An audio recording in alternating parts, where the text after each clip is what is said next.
Even today, 100 years later, we're still working on myths and fears about prairie dogs. I know, you have heard a lot of mistruths about prairie dogs, but the truth is, they're a very important species. They've actually declined by 95%. These are animals with complex language and lively community life, and they have as much value as any other animal out there. This environment was here long before all of us, and there's something very profound about the fact that all of these creatures could live in coexistence for so many years without human input. And so when humans come in and plop down amongst that, I think, need to recognize sort of the existing eco-structure that was here prior to us and honor that. And in so doing, you prolong it, you become part of it, and you're a responsible curator of it. We're losing the species. So every time that we get a chance to work with a local government on any relocation or any understanding of prairie dogs, it's a big opportunity. Even if it was 50 prairie dogs, it's still teaching them that, you know, they have a choice, that they can make a good decision here. And it certainly makes the prairie dogs happier.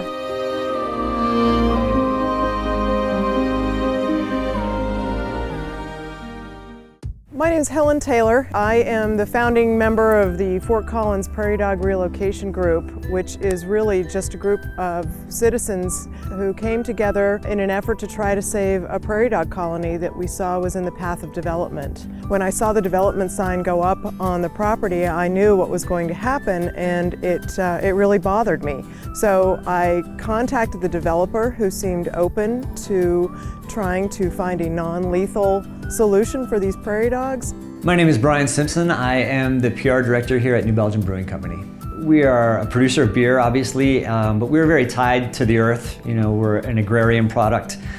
So, you know, circles of life and rhythms of nature are very important here, and we try to approach things sustainably. We started to look into the fact, how can we get these prairie dogs off our site? We wanted to find a non-lethal solution. And we put one person in charge of sort of outreach, and he looked at 30 different government agencies and municipalities trying to find a place for these prairie dogs, and we came up with nothing. So after probably a good year and a half of research, we felt as though we had struck out. We knew that the biggest challenge would be finding a place to move them to. I got a hold of the Prairie Dog Coalition almost immediately, and they were supportive, but they were also realistic, and they told me, this is going to be your biggest challenge, to find a place for them to go. And so that's what we did over the course of several months. We called organizations, we searched for a private landowner, we looked at other public land options, but to no avail. We just weren't able to find anything. We asked the city point blank, here's the number of acres we're looking for as a home for these two colonies. We're not requesting manpower, we're not requesting money, we're just looking for a space. It was a great day when we got that email from the city saying that they had designated space for prairie dog relocation. To actually relocate a colony of prairie dogs, you really start out by behavioral observations.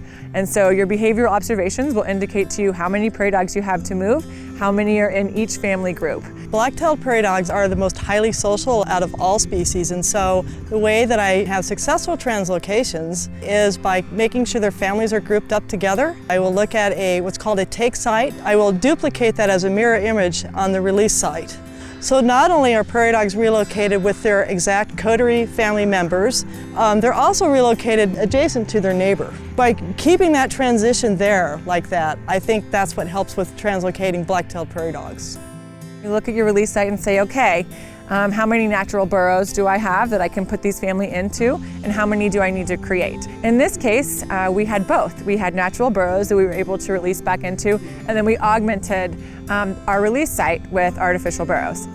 And in order to start our trapping, we lay out all of our traps throughout the colony, and we put the traps in pre-bait. And you give that colony some time to acclimate into going to those traps on a regular basis. And getting a reward and going in and out and in and out and in and out. So this is about a week or two. One morning we'll head out into our trap site and we'll activate our traps. So then this time the door will gently close and the prairie dog will be inside the trap. We will label the trap where it came from. We'll transfer the animals into a kennel, label that kennel, mark it into our spreadsheet, and head to the release site. Once we get to the release site, we will take the animal out of the kennel, do a little health check. So does it have 20 appendages, 2 eyes, and 4 legs, and are all those in shape? We give it the flea spray and release them into the burrow. And then we cap each burrow for a temporary basis with an acclimation cap. And the acclimation cap provides protection. It also creates the opportunity for the animal to stay. I think the reason that I relocate prairie dogs more than anything else is educational, is to teach people that this can work, that we can relocate wildlife, that we can bring back our prairies, that we don't have to just poison them. There is a place for this species. We're so relieved that a citizens group came forward and found this space. The fact that you've got sort of private individuals coming together with passion and commitment to drive this through, then as a business it was very easy for us to make that decision to jump on board and help support it. And we're very happy with the solution, that it didn't have to be something lethal, and we're glad they have a great space to flourish in. The best way that a citizen can help is become involved with their local government. Local government has all the rights to protect wildlife habitat. We're actually at a spot for prairie dog protection where individuals do matter. There's so many ways to help, and we would love to have your help. We need people to carry the kennels, feed the acclimation caps, help us mow, even catch a prairie dog. We have a lot of opportunities for volunteers. We need to engage people in our community and beyond. So we are always looking to grow this group and get people involved. I think it's just so important that we stick with our motto that kind of took shape over the last several months, which is to educate, advocate, and relocate. I think the future is really promising for prairie dogs. We have options that we didn't have before. I'm optimistic that we're going to be able to keep this work moving forward. More land will become available for relocations. More landowners will take an interest in non-lethal management. How great would it be if people were making money relocating prairie dogs rather than killing them?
Thank you.